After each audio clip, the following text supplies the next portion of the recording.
Let's start with something that sounds harmless on the surface: bedtime stories. Not just any bedtime stories, but ones read by Ryan Reynolds, because apparently that's now a thing. He's partnered with Nickelodeon to host a children's series where he reads classic and new bedtime tales on Nick Jr., airing nightly beginning March 2 for a 10-episode run. On paper, it sounds like an easy win: a charismatic, globally recognized actor reading stories. The press release describes it as warm, playful, imaginative, stories coming to life around him in a way families can enjoy together. Safe, wholesome, marketable. But the way this rollout unfolded raises questions before you even get to the content. The promotional trailer tied to the announcement wasn't openly pushed across YouTube the way you'd expect from a network with millions of subscribers. Instead, it was unlisted, accessible only through a direct link. Comments were disabled.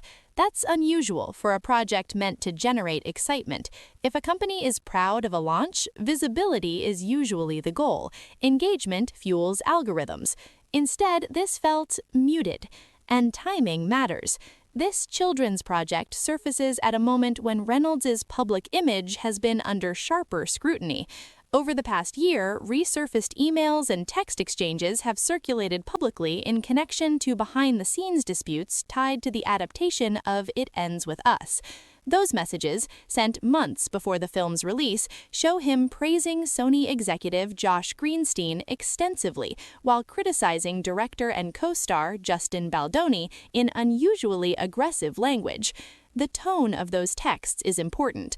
Rather than describing specific misconduct or outlining concrete safety concerns, Reynolds frames the conflict as a battle over integrity, leadership, and creative direction. He congratulates the executive on protecting a vastly better version of the film and expresses deep admiration for backing his wife, Blake Lively. The language is effusive, strategic, and pointed, particularly when referring to Baldoni. At the same time, questions about Reynolds' on-set dynamic with younger performers have also been discussed publicly. During promotion for one of the Deadpool sequels, behind-the-scenes footage shows him joking about pushing his daughter to deliver an R-rated line in the film after multiple takes. The clip was presented humorously at the time, but critics later pointed to it as part of a broader pattern: comedy that leans on pressure and provocation. Then there was the Toronto Film Festival red carpet moment, where Reynolds appeared to brush off a young reporter who was attempting to ask a question. The exchange was brief, arguably minor, but it added to a perception shift. The persona that once read as playfully sarcastic began to feel sharper to some observers. None of these incidents alone would typically derail a major career. Reynolds remains one of Hollywood's most bankable stars, with high-profile projects on the horizon.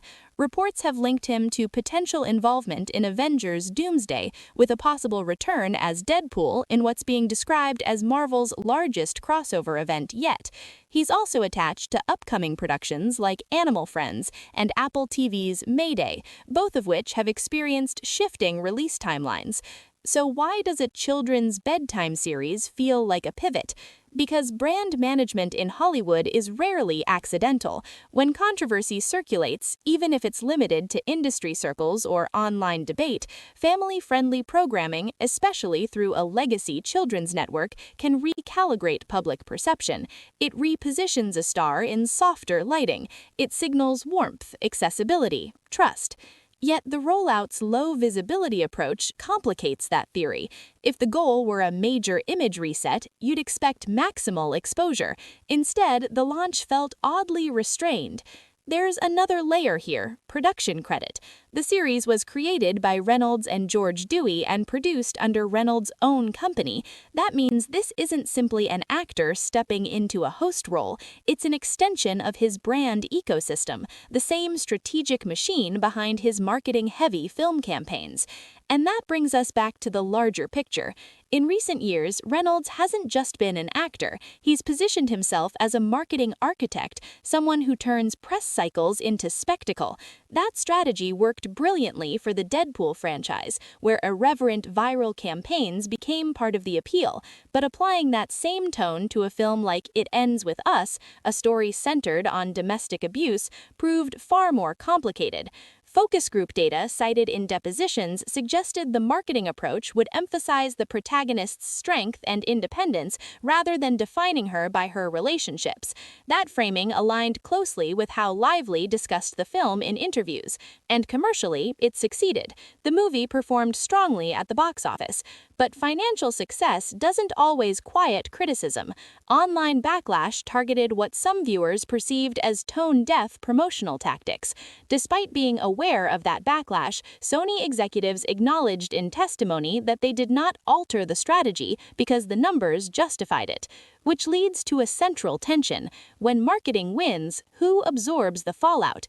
The studio, the cast, or the public narrative?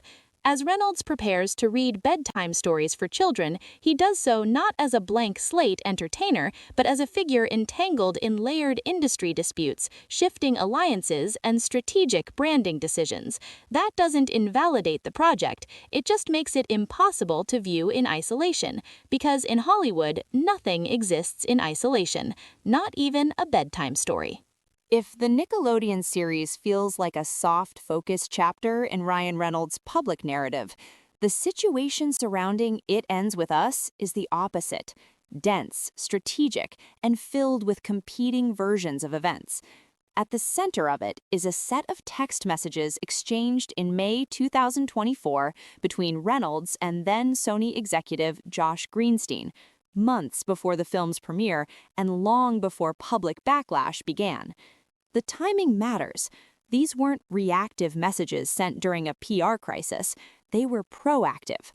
In those texts, Reynolds congratulates Greenstein on pulling off a marketing success for another project and refers to marketing as his favorite discipline of all the martial arts. It reads like someone deeply invested in positioning, not just performance. He then pivots to praising Greenstein for showing integrity and leadership amid the It Ends With Us tensions, thanking him for protecting Blake Lively and backing what he calls a better version of the film. The wording is strategic. There's no detailed allegation in the exchange, no formal complaint outlined. Instead, the conflict is framed as creative chaos, confounding, dramatic, bizarre. Reynolds harshly criticizes Justin Baldoni in private language that is intensely personal and dismissive, but the emphasis stays on creative control and tone rather than documented misconduct. Greenstein's response is just as revealing. He praises Lively as a creative force and says her cut of the film is better, no question, and that he has her back all the way. That statement alone signals where the studio stood internally. When a senior executive openly commits to one version of a film during a dispute between a director and a star, it shifts the power balance. And this wasn't a minor disagreement. It Ends With Us, based on the novel by Colleen Hoover, deals with domestic violence. Tonal sensitivity wasn't optional, it was foundational. Yet the marketing campaign leaned heavily into floral aesthetics, bring your friends messaging, and playful promotional stunts. One of the most talked about moments was a sketch produced by Reynolds' company, Maximum Effort. In it, Reynolds jokingly plays a jealous husband during press activities, bringing in celebrity friends, including Hugh Jackman, for added humor.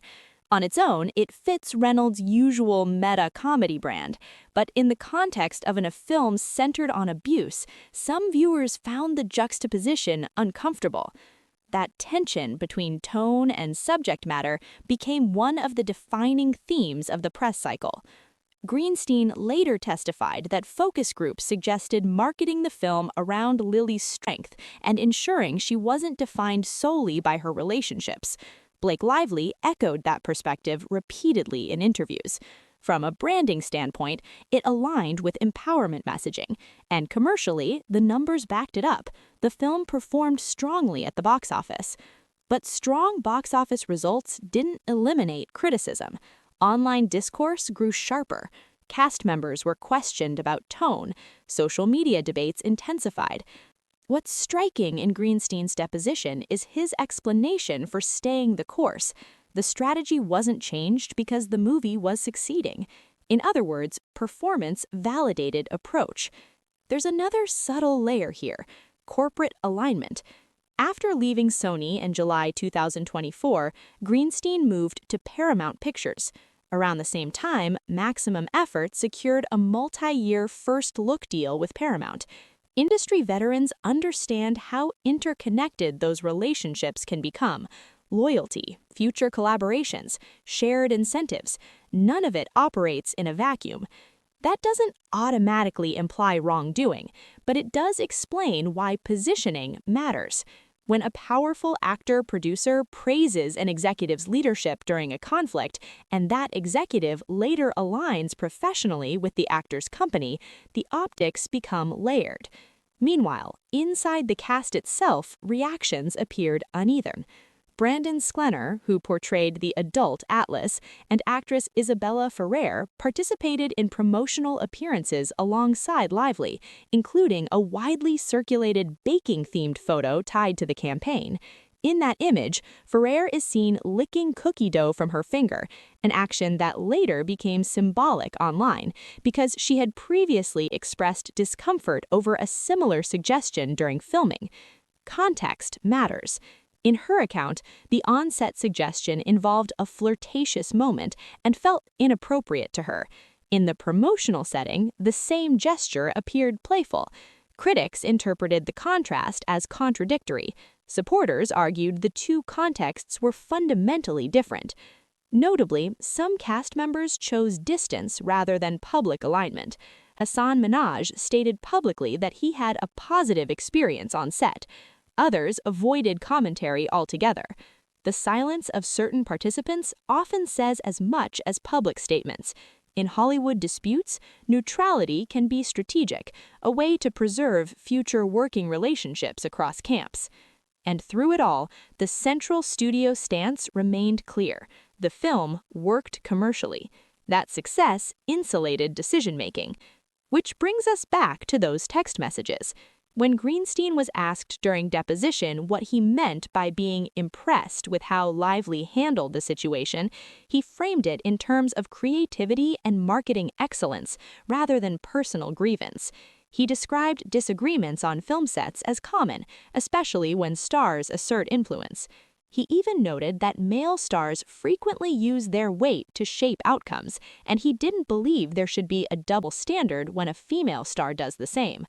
That framing subtly reframes the entire conflict, not as a moral battle, but as an industry power negotiation. If that interpretation holds, then the public narrative and the private correspondence were telling two different stories at once. And that duality, the soft glow of bedtime storytelling on one side and the sharp-edged chess game of studio politics on the other, is what makes this saga so compelling, because it forces a bigger question. In Hollywood, when stories are told to the public, who decides which version becomes the official one?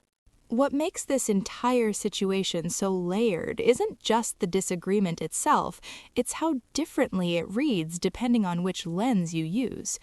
Publicly, the "it ends with us" conflict was framed as a matter of tone, creative differences, and empowerment messaging. Privately, in those May 2024 texts, Ryan Reynolds was already characterizing Justin Baldoni in deeply hostile terms, while praising Josh Greenstein for backing what he called the superior version of the film. Yet when Greenstein was questioned under oath, he described the dispute as the kind of friction that isn't unusual in filmmaking: stars, directors, studios, all pushing for control. That distinction is critical.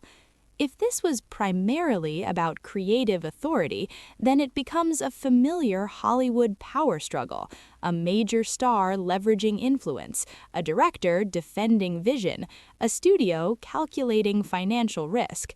Greenstein even stated that in his experience, male stars often assert strong opinions and use their weight to shape outcomes, and he didn't believe a woman should be treated differently for doing the same. Framed that way, Blake Lively advocating for her preferred cut isn't extraordinary, it's industry reality. But the tension arises because the public conversation around the film extended beyond creative notes. The subject matter, domestic abuse, carries emotional weight. That's why the marketing became such a lightning rod. Internally, focus group research reportedly suggested highlighting Lily's strength and ensuring the story wasn't defined solely by romantic relationships. That strategy became central to the campaign.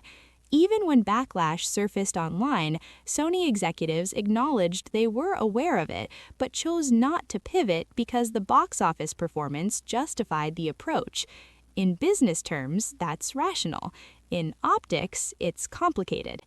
Because when a studio decides not to adjust messaging amid criticism, it signals that commercial success outweighs reputational discomfort. The film reportedly delivered strong returns, with executives even anticipating it to rank among top R-rated openings before rating adjustments were finalized. That kind of performance reinforces confidence in strategy, regardless of online discourse. At the same time, Reynolds' own professional ecosystem continued expanding. Maximum Effort secured a multi-year first-look deal with Paramount Pictures. Greenstein's move from Sony to Paramount placed him in direct proximity to Reynolds' production pipeline. In Hollywood, overlapping professional interests don't automatically imply coordination, but they do create incentives for alignment. Meanwhile, speculation about Reynolds' future projects intensified. Reports suggested he could reprise Deadpool in Avengers Doomsday, positioned as Marvel's largest crossover event to date. Even rumors alone keep a star's leverage high. When an actor is tied to billion-dollar franchises, studios are less inclined to fracture relationships. And that brings us back to the Bedtime stories. The Nickelodeon series, produced through Reynolds' own banner, isn't just a standalone gig. It exists within a broader pattern: actor as brand, brand as marketing engine, marketing as narrative control. Whether intentional or coincidental, the timing places Reynolds simultaneously in two public roles: embroiled industry power player and gentle storyteller for children. Hollywood history is filled with reinventions. Image recalibration is almost expected. But what makes this case distinct is how transparent some of the mechanics have become: deposition transcripts, text exchanges, internal strategy discussions surfacing publicly. The curtain hasn't fully fallen back, but it's been pulled just enough to reveal how messaging is shaped long before audiences see a finished product. There's also the unresolved cast dynamic. Some performers publicly supported the promotional approach, others stayed neutral. Hassan Minhaj stated he experienced no issues on set. Silence from others left room for interpretation. In an industry built on future collaborations, neutrality can be its own calculated position.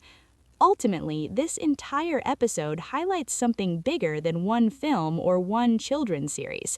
It underscores how modern celebrity operates at the intersection of art, corporate interest, and strategic narrative shaping. Creative disputes are reframed as empowerment. Marketing controversies are validated by revenue. Personal brand extensions appear precisely when reputational complexity increases. None of that confirms guilt or innocence on any side. It simply reflects how power moves in contemporary Hollywood. And maybe that's the real takeaway. In an industry where stories are currency, whether they're blockbuster dramas about abuse or bedtime tales for preschoolers, control over the narrative can be just as valuable as control over the script.